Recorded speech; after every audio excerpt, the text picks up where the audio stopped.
July 12, 2025. A seemingly ordinary date, but one that history may remember as a pivotal moment. The Middle East stands on the edge, a powder keg of simmering tensions and long-standing conflicts. The region is bracing for what comes next. Peace talks in Doha, once a beacon of hope, are now unraveling, leaving behind a trail of disappointment and uncertainty. Grim warnings from Palestinian officials, delivered with heavy hearts, signal the collapse of months of painstaking negotiations, a process fraught with challenges from the very beginning. The crisis reverberates from Gaza, a territory already burdened by immense hardship, to Washington, D.C., where policymakers grapple with the implications of this diplomatic breakdown. As Israeli Prime Minister Netanyahu, a key player in this intricate geopolitical game, concludes a high-stakes visit to the U.S., a visit that has further complicated the already delicate situation. His trip, timed with the faltering talks, raises serious questions. It sends a clear message, though its true meaning remains shrouded in diplomatic ambiguity. The message is about the enduring, yet often complicated U.S.-Israel alliance, a cornerstone of Middle Eastern politics. Is this a last-ditch effort for peace, a final attempt to salvage what remains of the negotiations? Or is it merely a strategic pause before renewed conflict, a prelude to a new and even more dangerous chapter? For millions in the region, ordinary people caught in the crossfire of political maneuvering, the outcome will irrevocably shape their future, their destinies hanging in the balance. Will it be a future of hope, or one marred by more violence and despair? The world watches, uncertain and apprehensive as the situation unfolds, as the fate of the region, and perhaps the world, hangs precariously in the balance. The stakes have never been higher. The Doha talks, a series of delicate negotiations, brokered primarily by Qatar and Egypt, two key regional players, offered what seemed like a rare, perhaps fleeting chance for real progress towards de-escalation.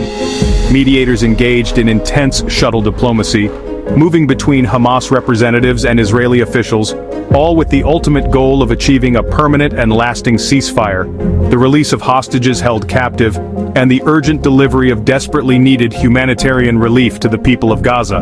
The U.S. played a crucial, though largely behind-the-scenes role, offering support and guidance, while Qatar and Egypt worked tirelessly to keep the fragile process alive and prevent it from collapsing entirely.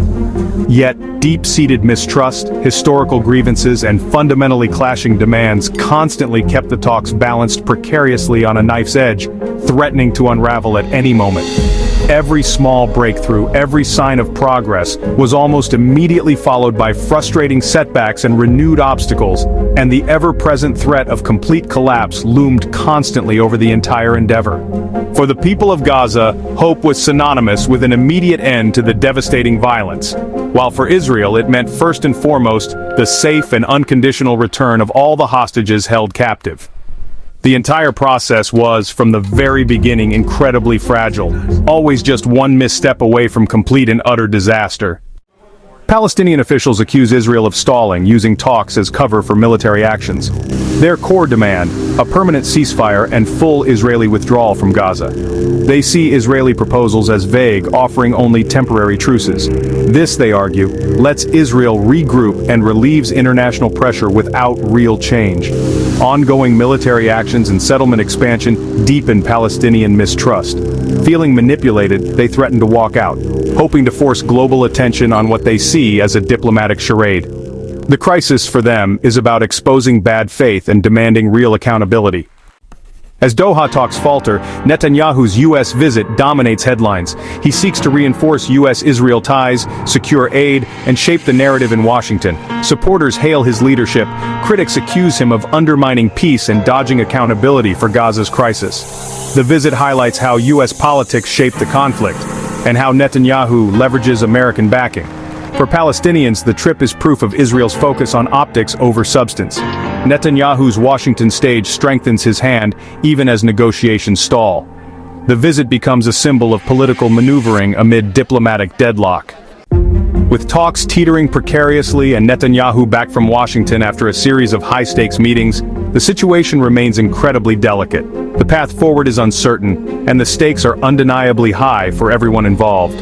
The region now faces three distinct paths, each with its own set of potential consequences.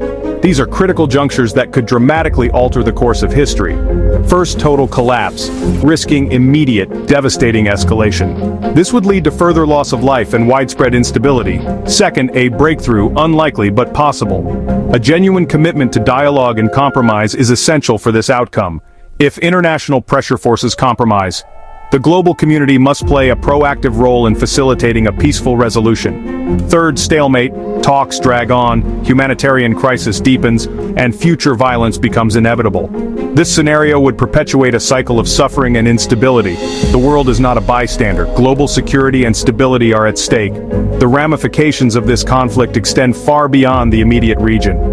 Can the US, Qatar, and Egypt pull the parties back from the brink?